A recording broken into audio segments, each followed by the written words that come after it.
What's up, y'all? It's your boy Yaniki here, going live with the stream today. I've seen a lot of hype. What up, guys? It's your boy Yaniki. We out here. I managed to avoid spoilers. I almost got spoiled, but my safety net is working of muting like 20 My Hero Academia related words a day. What up, Rex? I haven't read the chapter yet. I'll start reading it. I'm gonna read it with you, man. I'm reading it with you. Oh, snap!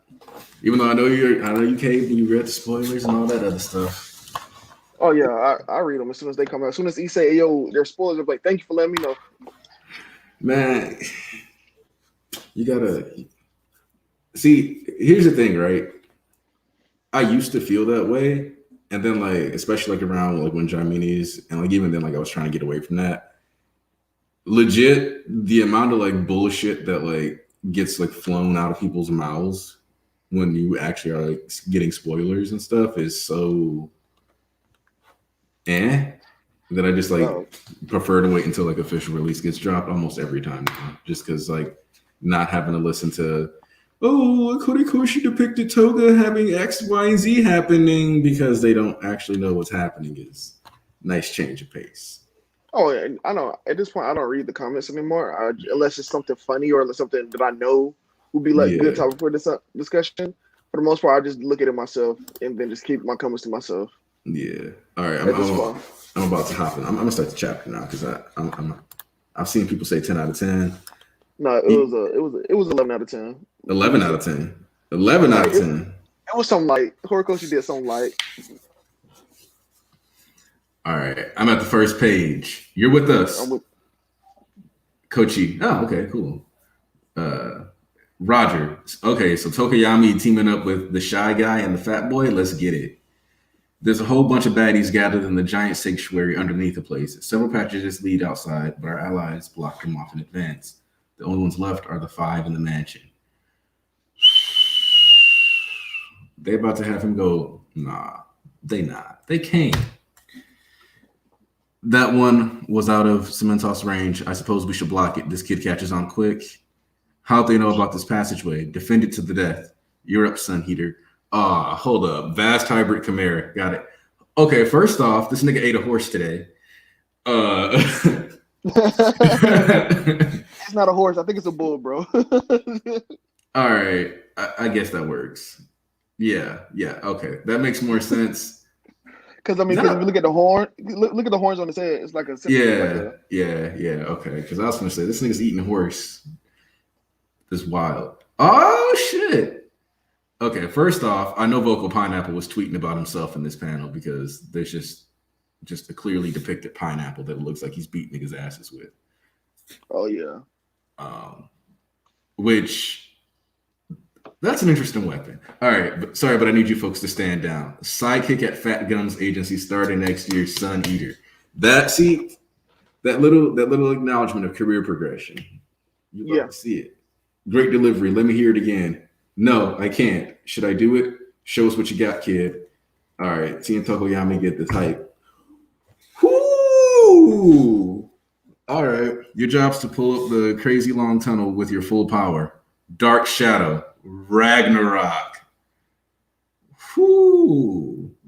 This Horikoshi, what you doing out here? Like, first off, like the way it's just like the summoning, the smoky, like as he puts his hands up. Yeah, then the fact that he could control Dark Shadow to this extent now, because in the past, if Dark Shadow was this big, he was losing control. Yeah. Like we knew he was gonna make those gains, right? Like we knew that was the natural progression for Tokoyami, but like finally getting this spread, finally getting the Bird Boy. See, this what I need to get my Tokoyami art up. I gotta get my Tokoyami art up. Redestra. Hold it back to back. Redestra. All right. Ooh. All right. Time out. We getting our kaiju battle. A long-range kaiju battle? Let's do it. Ooh, snap. Thought he would have had better prosthetics than that. But I guess... I mean, I don't know how strong prosthetics can be made to hold back Dark Shadow and the weight of him pushing down. Yeah. And that's a lot of weight. Yeah, that's like I said that. Then I was like, whoa, you can only do so much, huh? Our secret Yeah. passage. All right, let's see. Still busting through here. Dark Shadow exclaims. Get pulled back. Nice going. That was quick too. Fumikage down there, a real nasty one. Yes, the one who nearly stood up to our Ragnarok. No, not that one. A real monster. Oh shit, Gigantomaki is on deck. Don't worry, they say that he won't make a move. Not without a direct order from the big boss anyway. But the boss is sitting this one out. Anyways, it's back to the rear guard with us. Yo, this is like it makes sense because like Gigantomachia really only gives a fuck about like what Shigaraki or All for One has to say. Yeah, and we already know that nobody that's currently there can even lay a scratch of him, so he can literally just sit there and just like live life. Yeah, like you got this is actually one of the biggest flexes in the entire series. Yeah. Like, you know, whatever. Fuck it. I'll just leave if you guys like really try to wild out. Like, how do we acquire such detailed intel? What am I, a taxi? It's all thanks to Hawks and his little investigation. Hawks? I don't know much about it, but odds are he's somewhere here. Not that I'm much for training the next generation or whatever. It's fine to cover for your close combat weakness, but don't forget to improve on your real talents. I've improved just like you said. I'm becoming a stronger hero already. Hawks, if you really are here, I wish you could see me now. Yeah, this nigga dying. Holy shit. But this panel, though, of like Hawks Yeah. just eviscerating these Twice clones. But what's crazy is how fast Twice is making the clones to even stand up to that. Yeah, the speed at which you replicate is astounding. But each successive double is less durable than the last, pierced by the same large covert feathers. Some dissolve while others don't. Too fast. I can't keep up. After coming this far, I could never allow more sentiment to trip me up. There's still a way forward if you come quietly now, because I like you. Okay, he's got like a little recorder in his hand. There's my only friends in the world. These are my only friends in the world, and you ain't welcome to join the club. Oof. See, like him actually creating like the League replica right there. Glorious. It's useless, you scum, you total dirtbag. Why do you Hold think on, one thing. We'll talk about it after the chapter. Never mind. why do you think I prioritize speed when taking down villains? Because it's the ones who don't give up who heroes need to fear the most. He's coming in with the tape measure that's capable of slicing through ice. Experienced villains will wills of steel refuse to get knocked down. Shut up. Ooh. Slashed him. Get it yet? When neither side will give up, somebody has to die. You people ain't heroes. Never are, never were, none of you. You throw us to the wolves, all of us downtrodden folks. You don't know or care, but little Toga, she wrapped me up in her handkerchief all gentle like. But well, bet you didn't know this either. This is the second time. The second time I managed to screw everyone over. Toga, she probably won't do me that kindness again, but that's okay. I still gotta protect their happiness. I'll be sure to tell the league that. Woo! Let's go! Yeah! Oh shit. We out here. Whoosh. The amount of flames. There's no need. I heard him loud and clear. Didn't notice me there, did you? Looks like sentiment tripped you up after all, hero. Oh. Oh, fuck. Yo. Yo. I just okay. Yo. Okay, so I didn't this wasn't very clear in the scanlations, but like look at his foot is on fire. He's using flame from his Yeah. foot. So is he dead? Is Hawks done? And it better. This man just cooked Hawk's face. Behind this motherfucker. Yo. Oh my god. This is so much better than Motherfucker gets fried chicken. I told you niggas. Wait, so you remember back when he made the league? Like when Twice was making the league clones? We ain't no number 2 hero. Number 2 corpse. I told y'all that. Hello? Hold on. Easter snapping. Bro. This chapter. Hold up. I gotta process this one. Yeah, this shit was great. Cause like, man. Y'all want a piece of this? No, you can't. Cause y'all still staring Dabi, so you don't get a piece of this W. dog. The thing is like last week I said like we know Dabi ain't been like slacking, like he had to have been improving. Yeah, and we've never seen him use flames from his legs. Yeah, like this is, and like if you look at the way it's drawn, it's comparable to like the Flash Fire style. Like this man. And apparently, volume 25, it was revealed that he got his new gears from Detnerat confirmed. Was not no speculation on top of it. Literally his new from Detnerat. Yeah, so like we know, like, because like that's what I was like. Nah, he had to have been getting like, shit done. Like, there's no way he just like sat there and was like, yeah, let me stay like vulnerable and like weak and like and they lined up their goals, right? So why would they let any of their soldiers?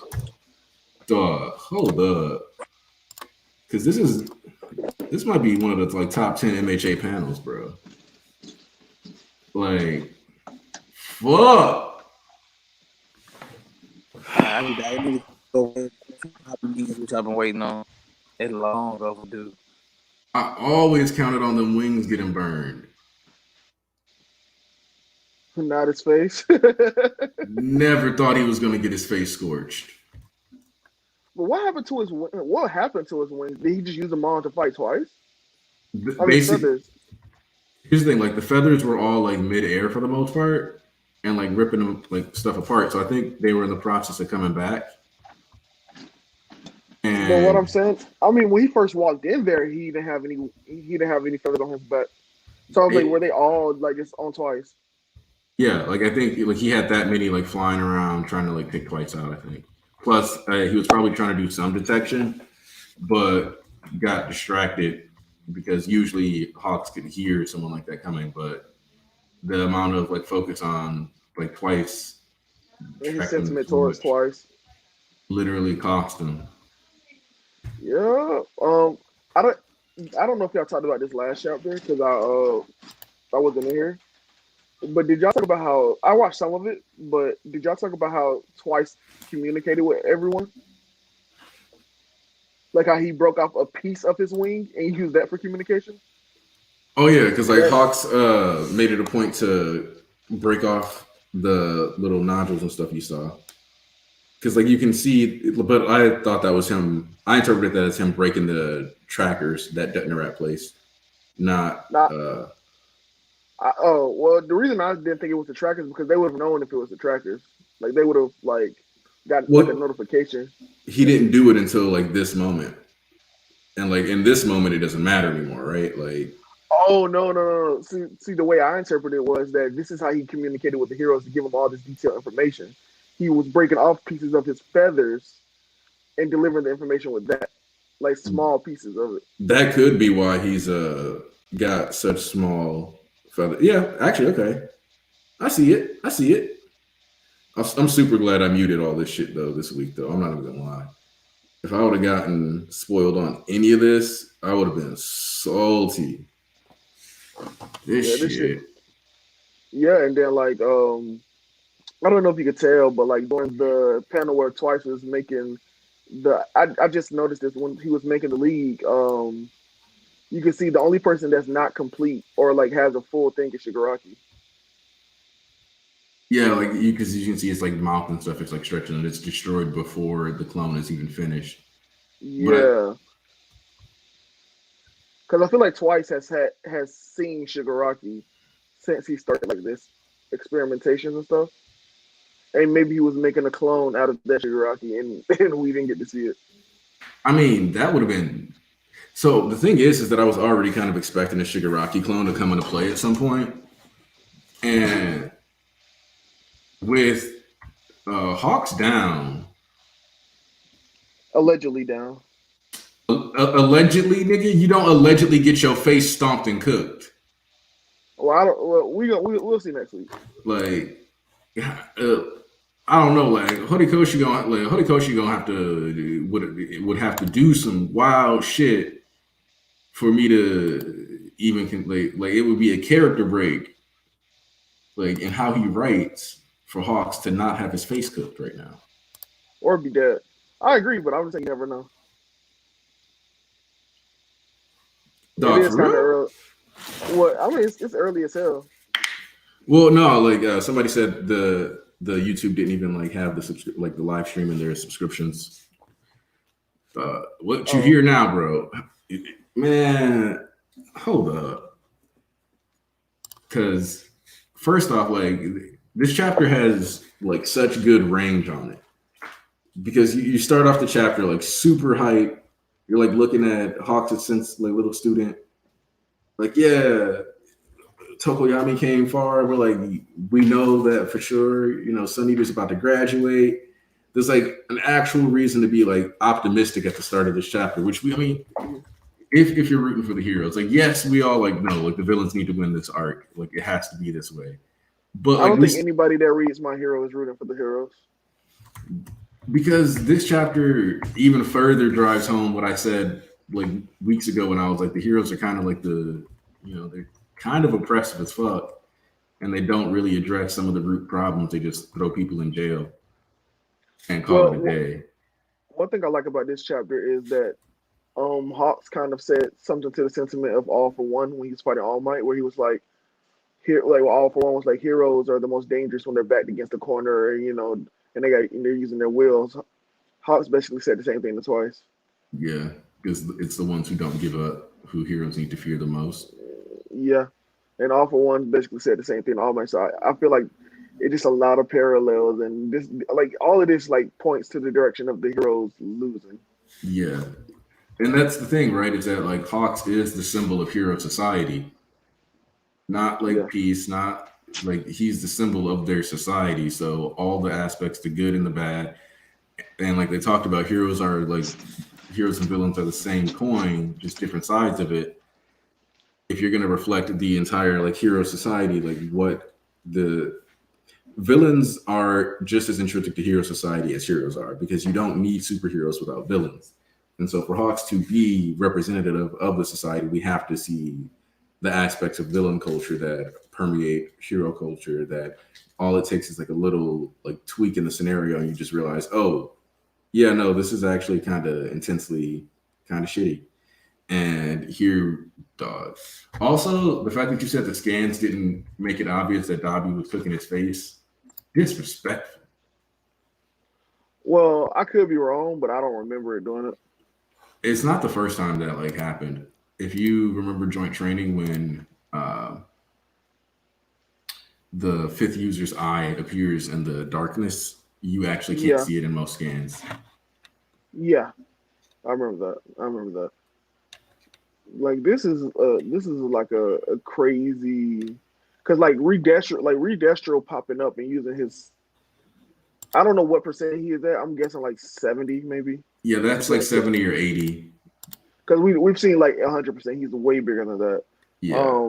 So it's kind of disappointing, but it makes sense on why that would happen to him. Like all this is really doing is just setting up for them, like for the heroes to like get completely just wiped out, because they're really I think they're overconfident right now. Yeah, they are. Like, don't get me wrong, like heroes like Sun Eater aren't what we're talking about when we say that, but like they think they got this in the bag. They're like, yes, we limited the routes. We know we're good. We got Tokoyami on board. We can have him pull up, and you know, like they felt like they literally believed going into this, we're gonna use these kids for the initial phase attack, and then these kids are gonna be fine because they're just gonna leave. Like they counted on everything working out that way. That's literally and that's why people are like, I don't understand why the heroes are doing this. Like literally, they truly believe that they can win without the kids after they get the initial attack done.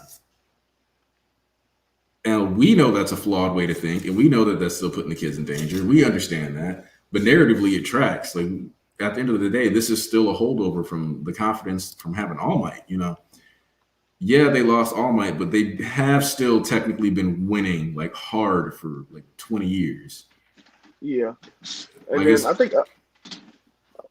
think it's telling that they're overconfident. When said, "Oh, Giganto, you know he's not gonna make a move unless Shigaraki like come up. We're not expecting that to happen. Like, dude, your first instinct should be, we got to kill this dude right now." Yeah, like, and the thing is that Reed Extra losing to this is only because he's on prosthetics, right? Yeah. Like, let's be real. If he actually has his legs, those are enhanced too. Those aren't going to be, you know, like as weak.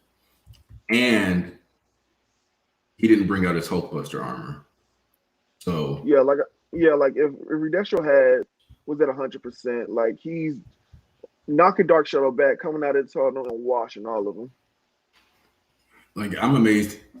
And honestly, I think if he would have launched the burden attack, Dark Shadow, like he just didn't have time to do the wind up for that. You know, I don't think it's the wind up thing. I think that he just really wanted to protect everybody that was there. Because as much as we call them villains and stuff, they still care about everybody that is a part of their group.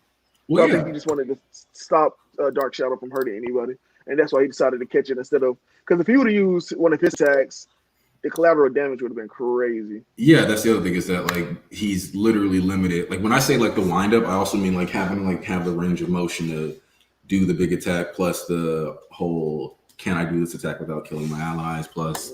So like there's all these extra stipulations attached to the situation where that's funny as hell because it's a reverse of the Kamino situation where All For One pulled up and was like, bam, and you got to stop these attacks. Boom. Don't let anybody die. Boom. And now we have the heroes showing up essentially like, we can just pull up. This is effectively a war that you didn't know you were having today. If you die, oh well. What's crazy is that this is essentially the heroes been able to go all out for the first time. Yeah. They have a legitimate permission slip to just fuck these niggas up. Like, yeah, and if anybody dies, it's kind of along the sentiment of, well, just collateral damage because they were going to kill a whole bunch of other people. Like this is, when I say like this from a political angle is effectively a war, it's like, yeah, they have permission to just kind of pull up and fuck anybody up and do what they need to do. They like decided collapsing a tunnel was a good idea, regardless of having a sentient shadow beast be the one that you can do it with. Like, you don't just randomly destroy like a secret passage and like risk it collapsing and trapping a bunch of people underground forever. You know what I mean? Well, not even just trapping people underground. The what if the chance of somebody though just walking through the tunnel? Yeah. So it's like you literally are collapsing buildings on people at this point. Like, yeah, fuck it. Like it's kind of, it's weird because the Liberation, like My Villain Academia, it was like, oh, the Liberation Revival Festival is starting. Da da da da. But this feels more like a party. Yeah. Like it feels like this is them like getting the wild out and flex and body. It's not the same as like the Liberation Festival felt like, okay, this is actually like a fucking fight. This is just, for right now, it's just kind of a slaughter. Like, yeah. Yo, you know what I just thought about? What? What if this whole time Toga has been like training her Quirk, and she has like reserved blood of all the League of Villain members. Like she has like Shigaraki blood or something, or like Dabi's blood or Twice blood, and she can use their quirks. So the thing that would be interesting about her using Dabi's quirk is it's a backlash. Yeah. The backlash factor. Like, would that damage like be to her transformed body, or would it actually hurt her? Since I don't know if she'd even Yeah, want to copy Dabi. yeah, probably not. But I was just saying. So I think it would be like twice Shigaraki, compress, hell, Redestro if she wanted to. I need to see Toga turn into Compress just to see if she would make it a point to immediately create clothing, or if we'd finally get to reveal like Mr. Compress's face that way. Like, that would be a hilarious Mr. Compress face reveal. Like we get it, and it's like 20 chapters later where we realize that the man that Toga transformed into was Mr. Compress the whole time. That would be crazy. Yeah, it's just a lot that can happen. And okay, so we all know Spinner's quirk is like to stick on walls, but for some reason I have this sneaking suspicion that it's just not all his quirk can do. It For can't some be. in the back of my mind, like I just feel like Spinner quirk is low key OP, and we just have not seen it yet. I always tell myself that part of the blades all sticking together is just like his sticking power being like extended to other items, and that's why the blades had to be shattered by Deku. Give it something cool. I don't know. Like, here's the thing. I'm positive that there are some cool gecko species out there. Maybe they have some kind of poisons or something like that. Let's see. I'm gonna type in venomous geckos. Let's see if we got. Oh. Well, apparently no. Like, it seems like there's no geckos that are poisonous or venomous. Well, I don't know. I'd like to believe that there's something we can find out on geckos, but he probably researched it and picked that particular lizard because the gecko isn't a threat. So, Or he picked that lizard because he knows something that we like. That's researchable, but it's not like like the amount of like effort you'd have to put in to find a dangerous gecko, like yeah. far exceeds like the actual value of having a dangerous gecko. Like, huh. I mean, because we know that he does take time off to do research sometimes, and Oh yeah, we he know, did that recently. yeah, and we know that he probably had a good bit of time before he released My Hero. Like, it's just so many things that like Spinner just having the ability to cling to walls is kind of symbolic because he always clings on to something, Oh yeah, But I just feel like I in my heart of hearts, there's just no way that this all Spinner can do. like Spinner needs something. Because the thing is I expect Spinner to end up being like somehow really good with because he's a part of the support division. And so part of me expects him to kind of pull up as a commander with more practice because he was already capable of going like decent toe to toe with other like pro heroes. And the Wild Wild Pussycats, I believe, as a hero team, were ranked Like 40 something. like 42nd. So it's not like they weren't effective combatants and like heroes. They were top 50. So it's like he's at least as good as like the average hero in combat. He was dropping bodies during My Villain Academia. We saw him like getting like oh yeah, there's a guy running over there throwing knives into the back of people's necks and shit. So it's not like he can't, scrap.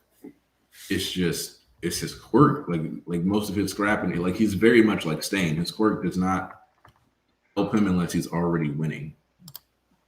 Yeah. For the most part. Or if he needs to run away. And Stain was a different type of beast when it came to his physical abilities. Stain may be the best person we've seen with physical abilities in the series. Just like off like agility, like finesse, like he was fighting Todoroki, Deku, and Ida like it was nothing. Yeah. All right. So can anyone hear me? Welcome to the stream, Squid. What's up, man? So I predicted a lot of stuff. I predicted that Tamaki drip, that Tokoyami drip, that Hawks drip. I don't know which one I should take. I think I'm gonna go with Hawks. All right. The flex. Everybody comes on here to collect their W's. That's what East did last week. Yeah.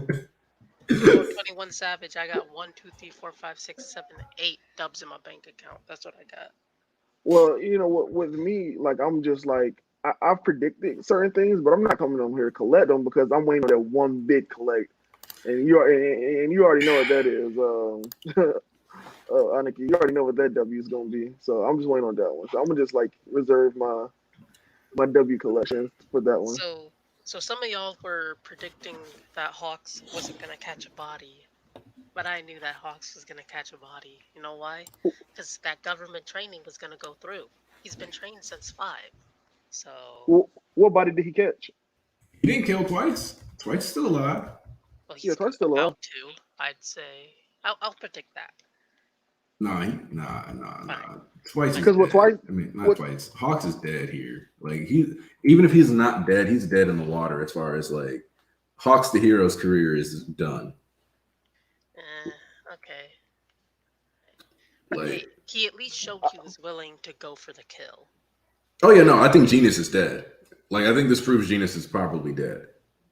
I mean, Hawks got a couple of charges real quick. Like, Oh, I didn't even think about that. Yeah, I think this confirms that Genius may be dead. like, and my stance on it was always, and like Vocal Pineapple did a thread on this like last week, and I was like, nigga, I said this like 3 months ago. What? But Should have done MLA sourcing. Genius was in a position where combatively his like lung capacity would have dropped a little. Like he would like fighting might have just straight up been harder for him, and he might have actually been like, "Whoa, I'm not going to be able to be like top 10 level hero material anymore." That's going to be more discouraging to society. But if Hawks can take down the Liberation Army and I can die for that cause, then fading from like the spotlight or having it turn out that I died later in the name of the cause would do more for morale of the country than the overall, like him just like sticking around, stubbornly clinging on Hawks not being able to infiltrate. Don't get me wrong.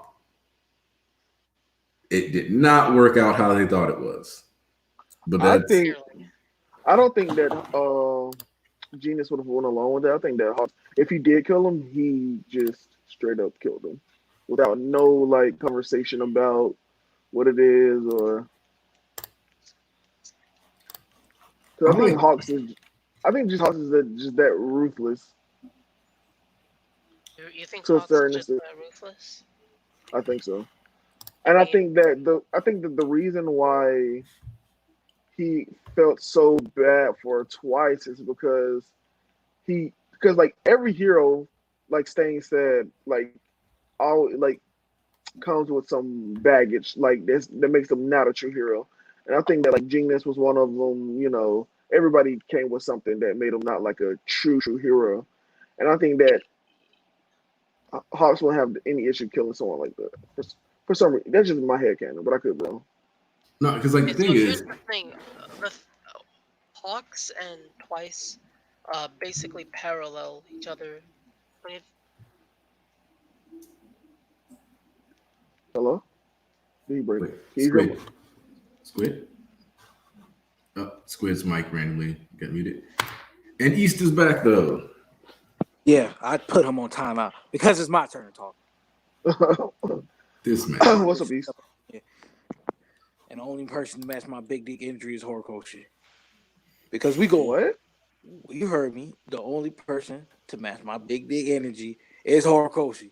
Because we go, why yo nigga? I told you didn't want to hear it. You didn't want to believe it. Usually I ain't the one trying to tell I told you so.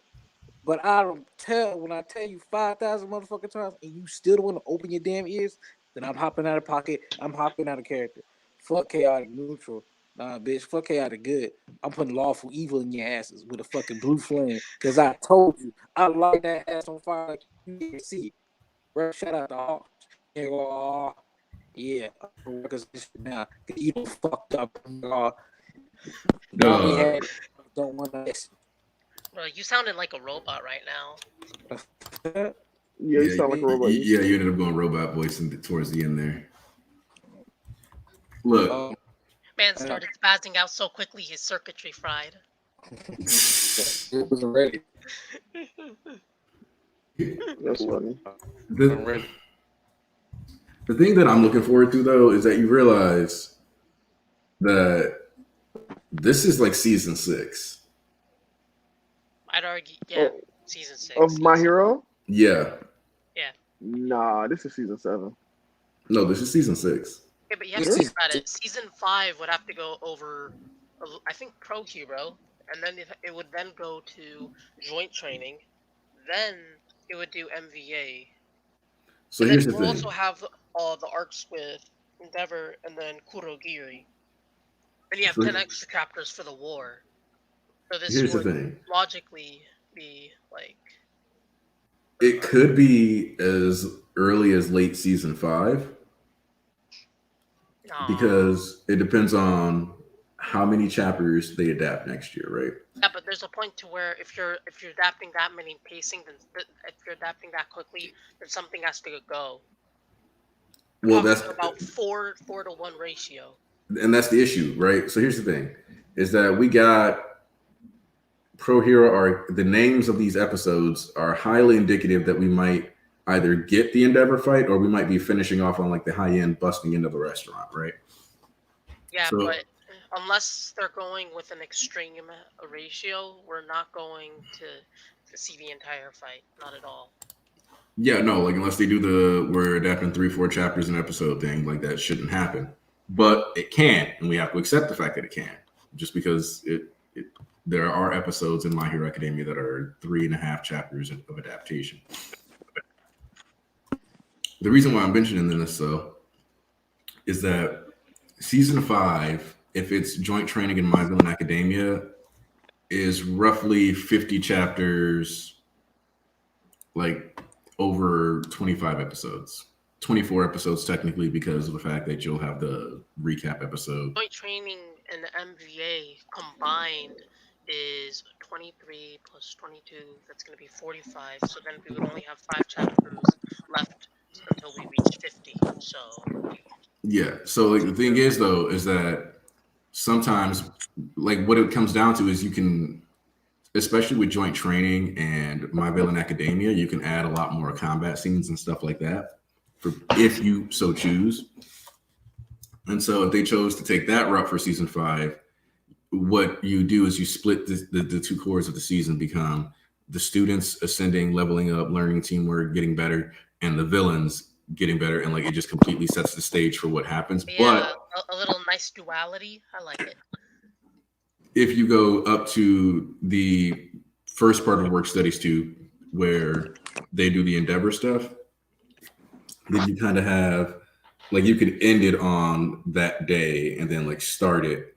Like the final panel of like the image of season 5 could be that page where they're all standing there and the wind is blowing. Yeah. And like that would be like all right, wait till season 6, bitch. And the thing is that in the time frame between now and that image like appearing on TV effectively, for lack of a better, we would still have like 50, 60 like chapters dropped. So it's not like we'd have to worry about it being in a weird spot when the next year, like in 2022, when season 6 is happening, they're finally adapting this. I found something pretty interesting in this chapter. So did you get this? Did you see the panel where Fat Gum says, oh, like he basically knows Hawks did an investigation? Yeah. And it's weird because here's the thing, okay, in the hospital raid, right? Mm-hmm. Endeavor acts as the security, who's the informant. And what does he say? He says it's classified. He doesn't even know. But Fat Gum does know. So something tells me that Fat Gum was either told this by Edshot. Yeah. So the thing is that part of me suspects that because you've read Vigilantes. I gotta go. All right. See you, Rex. Yep. You read Vigilantes, so you know that he was involved with like the drug stings, the operations. You've seen him be involved in cases. So there's a certain level of he has like an established rapport with the police department, where you could kind of argue that it would make sense for information just through relationships, especially if Crab Girl like shows up randomly later on. Problem is, even Sokauchi doesn't know who the informant is. I think Sukauchi does know, and he just wasn't telling Endeavor. That's weird. Why would you trust a dude in the top 50 rather than the dude leading one of the most important raids? If Endeavor's raid fails, guess what? 100% Shigaraki happens. That's like the worst case scenario. Well, I think it's because it's also part of where he asked to, right? Like if you ask in front of everybody, oh, it was him, wasn't it? Then it's like, can we not discuss this here? Yeah, that makes sense. Even if you're the number one hero, like not everybody needs to be privy to how they got that information, especially because it's supposed thing. But yo, if he does that, Factum low-key goated. I feel like that would hurt too many people. I feel like that would hurt people more than it would make them happy. If Factum is just one of those simply go static characters that has his angry side, has his family side, just no mixing, there's no need for any extra shit. It's just as simple as East, you going full robot again? oh shit. No, he probably got the mics that people on 2K use. That was even more robot-y. Oh. East, you gonna have East gonna have to. I'm gonna have to send you. I'm gonna have to send East a microphone. $5 mics from Walmart. No, I'm gonna have to send East a microphone. I mean, I won't be able to ship it to him for like 2 months because that young Corona. But like, I mean, ignoring that part, you can get East a new mic. Yeah, this bunch of schools got shut down. Yeah. I mean, I still have to go to work, so I even have my like government piece of paper that's like, hey, yeah, if you stop this guy, he has permission to be in the streets post curfew during quarantine. So, but coronavirus ain't got shit on this 10 out of 10 chapter. One of the things that I think it is interesting though is that Tokoyami, like the Tokoyami taxi thing. Like, why is he riding around with a fat gun so much? I think it's mostly to protect them because, like they said, they're not trying to let the students get hurt. But the fact that he doesn't seem to have like actually planned on doing it is kind of fascinating. Also, is it me or does Dark Shadow have like an ability to like sense someone's strength? Because the moment he saw Gigantomachia, he just dipped. Keep in mind, this is the same dude who just toyed with a moonfish. A guy who, let's be honest, he looks like he's scary. So. Well, the thing is that Gigantomachia right now is still bigger than like 6 people standing on each other's shoulders. So even if you're that big, if you just see a dude chilling as you're collapsing tunnels, doing all this other stuff, and like he's just like sitting there, that's nerve-wracking. Like you're not trying to, because Dark Shadow has his own feelings. So he pulls up, sees basically the Hulk just chilling as the world is crumbling around him, and he knows, all right, so this is a dude that'll probably like fuck us up, right? Because that dude was bigger than the dude who almost stopped my Ragnarok, which means that like he's seeing somebody who's bigger and looking stronger than the person who almost stopped him. So he knows realistically he can't beat that person. So now it's like, all right, what do we do? He can sense. Shadow can sense in the dark. It's been I had confirmed. to deal with so much Destro slander for the Can you past hear me now? week. Yeah, you don't sound like a robot anymore. Yeah, you All right, well, the Dark Shadow can accent within the dark. He can sense within the dark. It's been confirmed. man. But also, I see you going in with the memes. Oh, yeah. I still gotta take one. I might drop up 2 more. Shut up over there. This chapter though, like I might end up like this is one that might make me come back and do like an analysis video later too, just because. One thing I found really interesting was the way how the villain here was Hawks at the end, and Dabi came in like a hero to rescue twice. Yeah, Because this is keep in mind, if Dabi was like 1 second slower, twice his dead. Fox openly admits he was going to kill him. well, yeah, like, and the thing is, you got to think he stabbed through a clone's face, so he was gonna stab through the clone's face into Twice's face. Also, the other reason why Hawks being dead here isn't that wild of a stretch is because Dabi is literally the dude who catches bodies. Like, when we first meet him, he's killing people. When somebody goes, oh, like Snatch is like, you're the one who's leaving the charred corpses everywhere. And Dabi's just like, oh yeah, cool, I'm getting famous.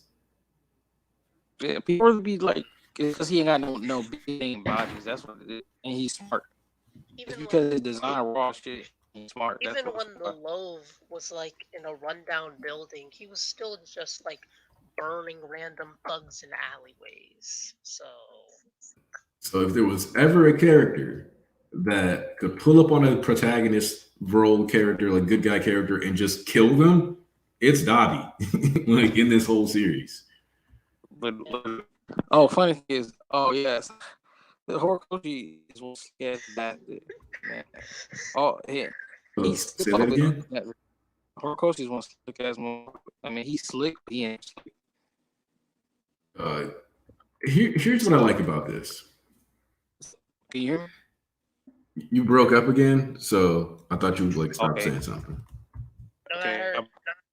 I think even the worst chapter of MHA is better than East's Mike. Hey, Squid, I'm body slam your ass. Nah, but bro, I'm gonna have to get you a mic, bro. Like, we got to do something about this. All right, let me actually put my mic in. I was trying to use my phone. I thought it was gonna work better. All right, is it in? No. Ridiculous. Hey, we got Kez here. Let's go. All right, hey, is my mic working? This one's like a little better. All right, like I was saying, Horikoshi was slick ass bastard. So he directly diverted our attention. So what he did was he running to the front. Meanwhile, he put Dabi in the back. So whenever I see Dabi in the back, I automatically knew where Dabi was going. So without expectations, he also did it at the same time. So now people don't realize is that it's so fucking a cliffhanger. They don't realize that Gee and them have already pulled up on edge shot everybody else. Because think about it, if Gee and them are the other way, and Dabi is speed walking the other way, if time frame that means Gee and them have already pulled up on fucking edge shot we was and the rest of them, and that's the guerrilla warfare. So that means the next chapter, the real hands will start beginning. Yeah. But we didn't realize that was already a chapter and a half ago, and we already too focused on Dabi and this shit. Now cliffhanger. East, do you speak binary? On the cliffhanger. What the hell is that, motherfucker? 011011011. You started roboting again. Yeah, so I said, do you speak binary? We're gonna get this man All right, you know what? Get this man an iPad. I'm tired of this shit. That's what I'm about to do. I'm about to go ahead and get a real deal mic because I'm about sick of this shit. This is what I'm gonna do this week. I'm gonna body slam Squid ass, and I'm gonna get a new mic. Hey fam, you gotta do it sometimes. Like, also, okay. So the thing is though, is that we know Redesho's busting out the Hulkbuster now. Yeah. We know Redesho's gonna bust out the Hulkbuster. We don't know what percentage Shigaraki is at, but the fact that we saw it update in real time is discouraging for the hero side. We don't know where Gaten is, or if Gaten is like fine, like we don't know objectively, right?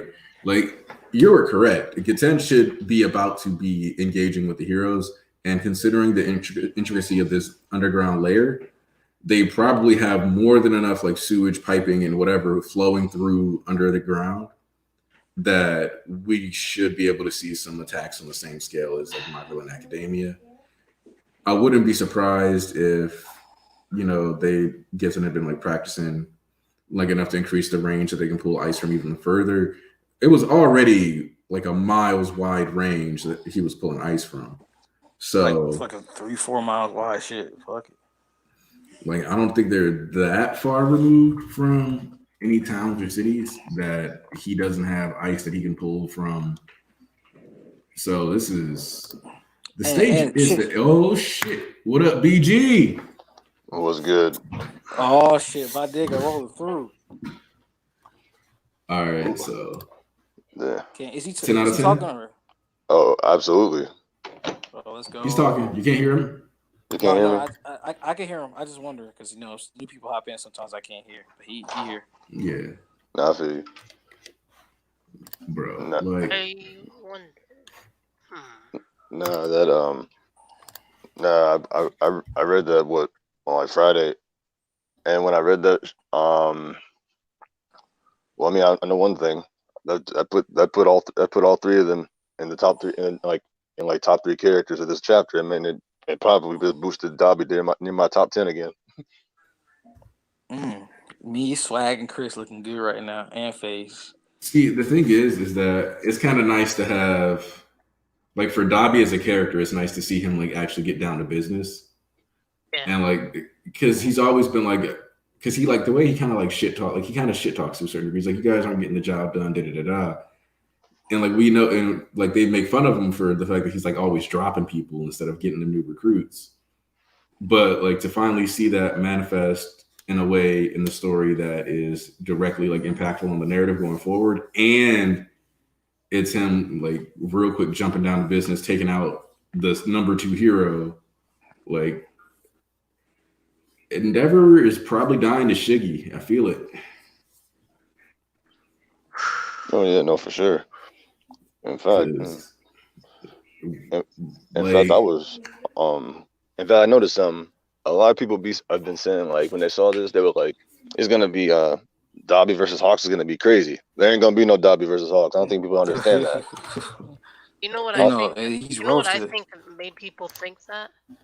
Well- Did they not realize that like Dabi does sneak attacks like half of a series? Like really think about it. Okay, Forest Camp. He tries sneaking Aizawa, and then he gets busted. Okay. Yeah. Overhaul. Need to compress so he could compress Snatch, and so he could burn him like death in a ball. Oh. And then the moment an actual top hero shows up in Kyushu, he dips. This bruh is like the most cowardly villain you can think of, and it's like no. There's a difference. Actually There's a gonna be difference fight. between smart and cowardly. You see what Miracle just did, right? I mean, yeah, she can Like, cut people in half, but Nah. heroes are trained to hold back. So chances are, yeah, she's gonna break your body a good amount, but it's like you're not gonna die from it. I mean, but there's a difference though. Like if you live in that life, you ain't trying to get caught. And he knows dang well if he get to the fight with her, he done. He knows he's gonna take that L. So that's I mean like that's being smart, not cowardly. Since when do we take L's willingly? Like this ain't no game. They can't just be on me like nah. Like you're not gonna kick my ribs into my other ribs, like fuck out of here. Yeah, nah, this ain't one of those like that's another thing I like about this shit. It ain't like he ain't like muscular and none of that shit. Nah, he ain't just gonna go run into this bitch. Well, then again, he's basically a burned corpse, so I don't think he could run much at all. So, and that's the thing. It's like Dabi, it can't be fighting people like that. Like it's not good for him, right? He had a 15-minute fight, like blasting his attacks off, and that cost him. And like Getten from a good distance away could smell his flesh burning. If my options are have a 5-minute fight that leads to my flesh burning or sneak a nigga and like get it done in like 15 seconds, I'm sneaking everybody. You're gonna be not Stealth 100 in Skyrim. Like I'm not trying to be some like extra bad smelling like always like burnt and in pain ass nigga. Like I'm trying to enjoy myself. Nah, don't even forget about the fact that the other reason I'm saying this is that I think niggas ain't realized Hawks don't have no wings left. Yeah, no, his wings got cooked this chapter. No, it ain't even just that. It's like even he already had all those bitches out, and people, because I remember somebody asked me when I was having a conversation with one of my friends about this. He was like, "Nah, Dabi, Hawks probably has a couple of those wing swords tucked away like he did last time." I'm like, nah, you don't remember something. In the last fight, during the pro hero arc, this nigga Dabi, pretty much dead ass that was like, I could have sworn you said you ain't had no wings left, and he was like, "You think I'd come and meet you unarmed?" And implying he was preparing for this shit. There's a difference. The nigga knew he was coming to see this nigga.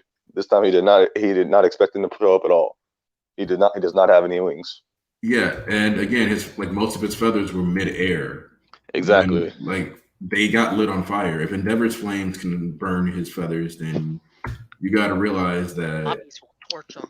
Well, of course, because if I said before, if Dabi is Toya, his flames are hotter than Endeavor's. Those feathers don't stand a chance. So and then the speech that Twice gives when he's like, "You people ain't heroes." Because I've been saying it, but watching Twice be like, "Look, nah, the way this whole world is structured is shitty for me. It's shitty for any of us who get bad luck quirks or anything like that. Hell, even the team up mission chapter where Bakugo and Uraraka, Uravity, and Mirko work together. They literally find somebody whose quirk is poison gas that they're the person is essentially poisoning themselves because they're holding it in so long. And so they have to throw him in the air really high so that he can explode, let the gas out, and then Bakugo blows it all the way with the explosion. But for this to be a thing that's just constantly happening, you gotta accept the fact that some of these people actually are just in a shitty spot because of the way society works. Yeah, the thing is, ever since I'd argue, since sports, not sports festival, since chapter 1, class inequality based on actual power has been a big element of the series. Bakugo's whole complex is formed because of the expectations of having such a powerful quirk. And then literally one of the first things Deku says, especially if you're watching into the dub, I can't remember if it translates the same way in the sub, is not all people are created equal. Yeah, I learned this as a child. He just straight up said it. Yeah, it's that's in the sub too. Yeah, when your series starts off with your protagonist being the world is unequal, and I learned this as a child, you kind of got to be all right, what's the society like when 5-year-old kids are actually fully aware that there's are in the mind state of some of us are just born better and that's just it. Because even if some of us are born with better bodies physically as far as being able to do athletics, that kind of stuff, or whatever genetic lottery you can win, it's still not normal for a 5-year-old to just be yes, the world sucks.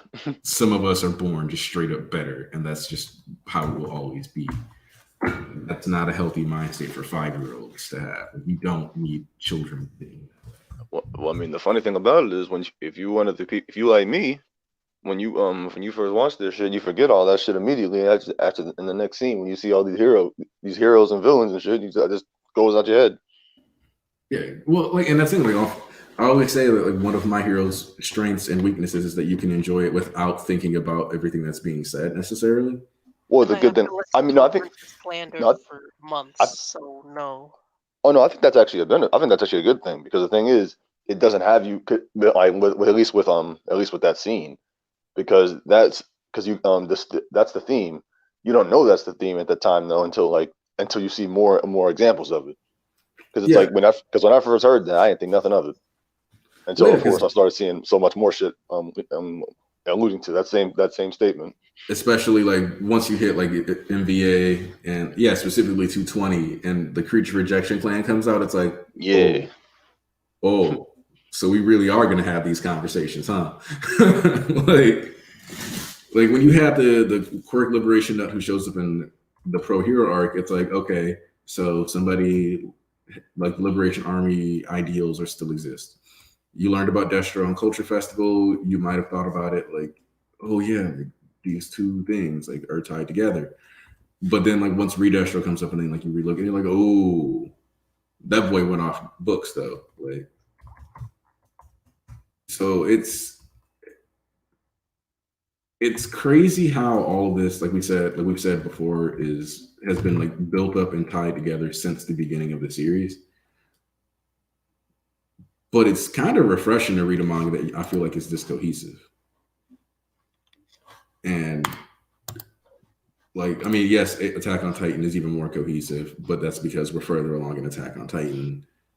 So don't try to hold that against me, like people in that hear that. The basic, but seriously, after like MVA, I've had to deal with so many posts saying that like this thing about society being flawed was just introduced in that arc.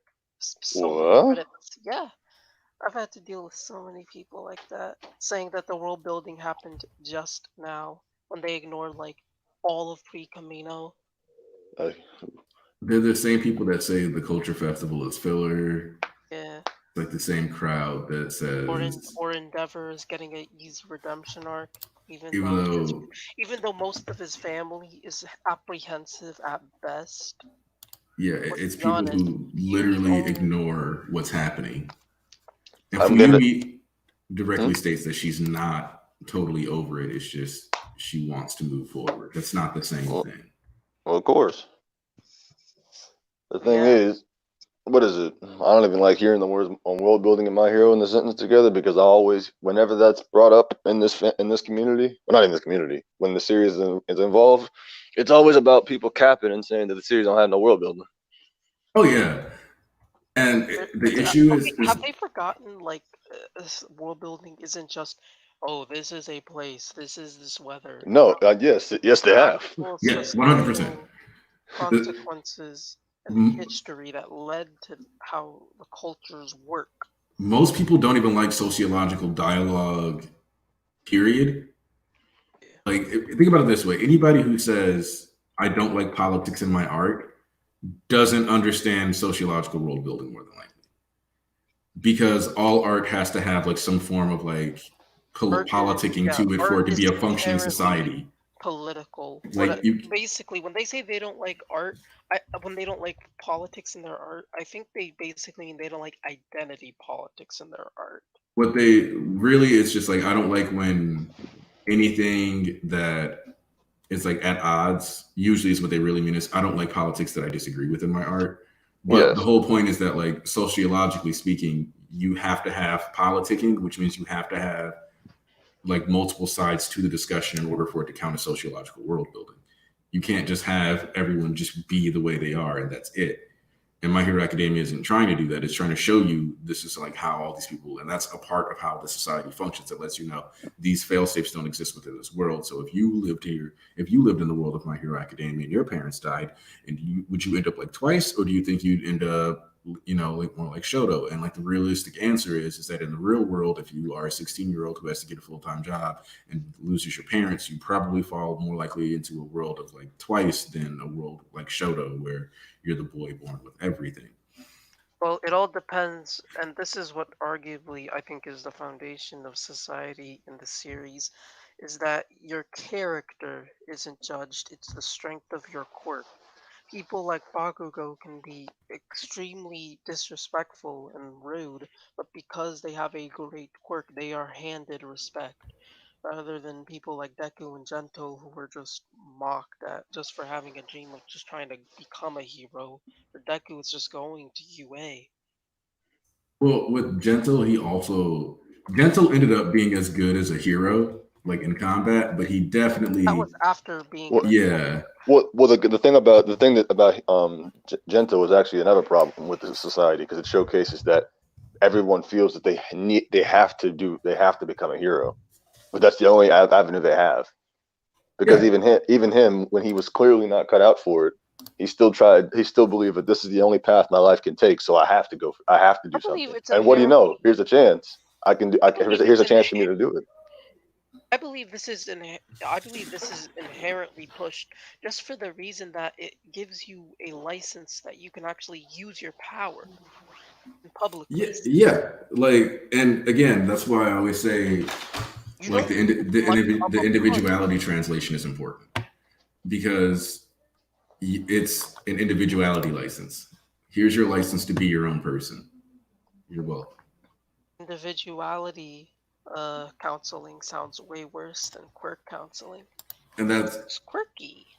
and like that's the issue. That's also like part of the issue with that translation, even though it was like fan popular, is that the sociological world building that existed would have been like dimensions of the quirk counseling. And that's something that when you have like quirk counseling, it sounds like, oh, we teach people not to hit people with their powers. Well, I mean, the thing is, though, I still actually feel they both portray the same meaning, because even with individualities, if that was what we knew quirks as, we would have been thinking of it the same way. Because with quirks, the word quirk does not mean abilities. The word quirk is just something that makes you special, makes you unique. Yeah. So The thing is, the so word has so it's changed still over time. yeah The yeah. So like original definition that was used for Destro's mother was that it's my child's quirk, it's what makes him special. And the government used that to basically put a nicer word on basically superpowers yeah, the meta for all the abilities. masses. Yeah, because it's not because like the quirk regulations and those laws didn't come into play because of the people like I can pull my eyeballs out of my head boy in the protected class. Yeah, like it exists for Slime yeah, dude. like Endeavor, Slime Dude, like those people. Like, because you don't want somebody like Endeavor just pulling up on you and being like, all right, cool, like I can use my powers whenever, right? And then like they're trying to like fire step through the streets and almost gets you killed. Like you don't need that in your life. But you can't be like, hey, only people with good quirks aren't allowed to like have them. Like that'd be wild, right? Like if somebody was like, yeah, no, like you'd be allowed to have a quirk or use your quirk, but it's too good. So fuck you. I mean, Like, I'd argue there's elitism on both sides. but Because the people praised by society don't have to be necessarily good. They just have to win the genetic lottery of having a great quirk. well, yeah, and like that's the thing is that people to That's a what I certain like. degree, it's their birthright. Like I am born superior to you. I don't have to give you that respect. I don't have to give you that time of day. Like that's kind of the vibe that Bakugo ended up getting like with because he was constantly put on the pedestal, but still interacting with normal society. Do To you a know certain why? degree. It's Do you also know what why created his Hawks was inferiority taken? complex. Yeah, but Yeah. you want to know why Hawks was taken out of that really dingy home that we saw in the flashbacks? It's not because that he necessarily was brave. Okay, it was the fact that his quirk was so good that he was able to save people through sheer speed alone. His quirk's ability allowed him to rise out of poverty and essentially be taken from his parents to be used as a weapon. Government hitman. Well, it's even worse because what is it? Because was it? If your quirk is good enough, that is what encourages them to create child soldiers like they're doing right now. Yeah, the Hawks of the world are just going to keep getting abandoned if they don't have any use for them. Well, remember that they said. They said that if he were to fail, you're not going to get nothing. You're not going to we're not going to bail you out. We're going to pretend you turned on us, and that's the end of it. You know that, right? Not going to get any accolades. There's no rankings. You're not going to get anything for it. But because you're our weapon, you have to do this for us. And that's kind of like He what never makes had this a so choice. tragic. Like Hawks and Twice was Hawks' legitimate friend. Like Twice was an actual friend to Hawks. Like he actually cared about him. And Hawks cares about Twice, which is why that he didn't just kill him here. Like, right? Like he could have, if he really wanted to cut his head off, whatever. I mean, yeah, he could have, but I mean, the thing is that there's a certain point he was going to. Yeah, but it's the fact that if he would have just done this from the start, right? Like if he would have just pulled up and been like, oh, well, gotta kill you, and speed blitzed him, and he doesn't get his face blown off now. right? It's Yeah. because of that friendship, because of that attempt to negotiate, and the thing is that it's this is kind of like joint training 2.0 in this regard, where you remember Tokoyami's like, Master Hawk says speed is the most important, and then he speed blitzes them. But because he doesn't like make sure to at least actually render them unconscious and has a conversation still, he ends up getting taken out. And here, because he slices him up and tells him, you know, do you get it? Like, I can kill you, and I chose not to. Like, I'm taking mercy on you. Come on, like, because he tries to like talk to him. Well, of course, because he still tries to make him believe. He tries to make him believe he's still like, we're still friends. You know that. Well, but you got to turn you in. And the thing is that because he's so fast, because he's always getting things done ahead of schedule, there's a certain complacency and a guard drop. He's the man who's too fast for his own good. So he's always like, yeah, boom, I'm in here. Like, I already did it. Like, I handled this. So I can like say this and I'll still have time.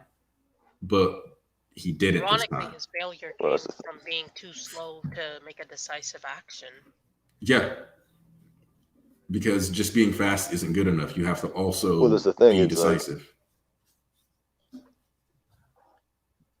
But I mean, that's what makes Anaki's statement even more correct, because it's like, yeah, he's so used to being able to he's not even just about his speed, but he's so used to being perfect. He's so used to being perfect that he's like that he didn't account for the possibility of a deviation to his plan. Because so many people talk about this when I first saw the chapter.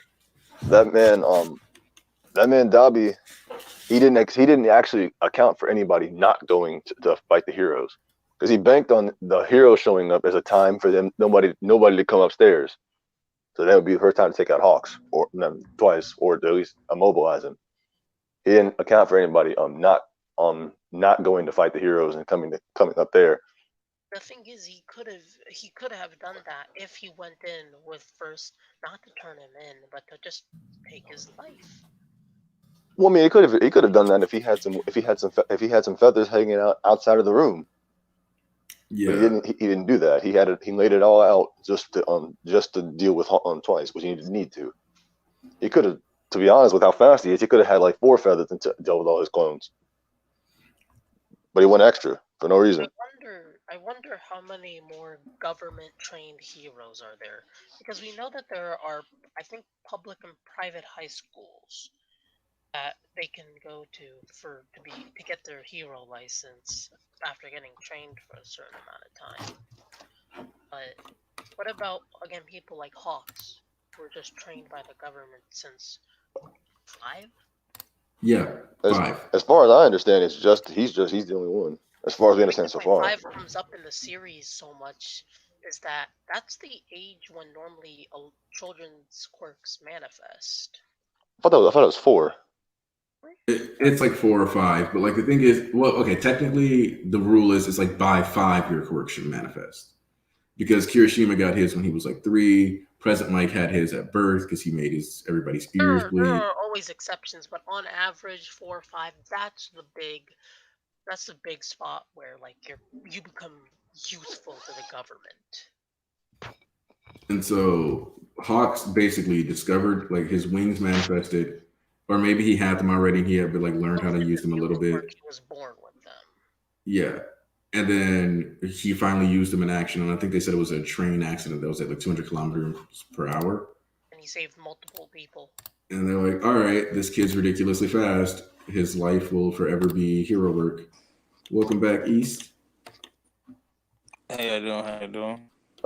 And I need to mention this before anybody, just in case anybody hasn't mentioned it or they forgot. I think the person I feel the worst for this chapter was not Hawks or Twice. It was Tamaki. Yeah. That man Tamaki just got secured the bag and he's about to lose it. Like, it's wild because you think about the fact that Tamaki blatantly, since joint training, we know that he does have a deep affection for like his Hawks as his like sensei, as his master. And so, Tokoyami? Yeah. I said Tamaki. I said Tamaki. I was taking a little joke about him because he got because he just got. There's a little panel that says he's gonna be working with the as an official sidekick of the Fat Gum Agency. Oh starting next yeah, year. And now because all this yeah, shit happened, that nigga just fumbled the bag. yeah. You ain't gonna have a job next year, buddy. Yeah, I'm like that. Yeah, I feel terrible for him. I thought you Hmm? meant Tamaki at first, and I thought you meant Tamaki. Then he said, then Aniki brought up No, joint train. no, I was like joint Yeah, training. I was like, oh, yeah. No, like sorry, I but thought you said no. like If I was Tokoyami. gonna be now, if I was gonna be serious, I would say I feel the worst for him. If I was gonna be serious, yeah. Well, like I mean, it does suck that like Tamaki's like life is technically set only to have that shit upended. With Tokoyami Yeah, though, it's just like, damn, bro, you've been like trying to impress your master for like 4 months, and I mean, no. The moment you see that little panel of that nigga talking and saying, "I can't wait to see you again," I was like, "Damn, you know what that means?" Yep. I just didn't know Hody was gonna go full madman and do it in the same chapter. Like, I was like, "Oof." So, do you think Hawks? So, okay, do you think Hawks Hmm? dies next chapter? No. I think No, Hawks he's got was- 2, 3. He's got 2, 3. He's got 2, 3 left in him. but Yeah. he ain't. He's not a combat asset anymore. That much is for sure. But Do you believe in? Well, yeah, no, because all those wings got toasted. Archangel route where he'll die and then get revived, but as a Nomu. Nah. if Ooh, Hawks, no. I would. Ooh. if Hawks became a Nomu, that would be the Nomu that Bakugo fought. Like that would be like a Bakugo versus high-end fight setup, in my opinion. Like, and that's the other thing I like though is that people are like Hawks can't get fucked up because him and Bakugo need to have a conversation. You sure about He that? don't. All he do reveals. All he do reveals. That people looking really they on edge now. Because like they technically ain't got to say shit to each other. Bakugo detected the bullshit and Hawks miscalculated.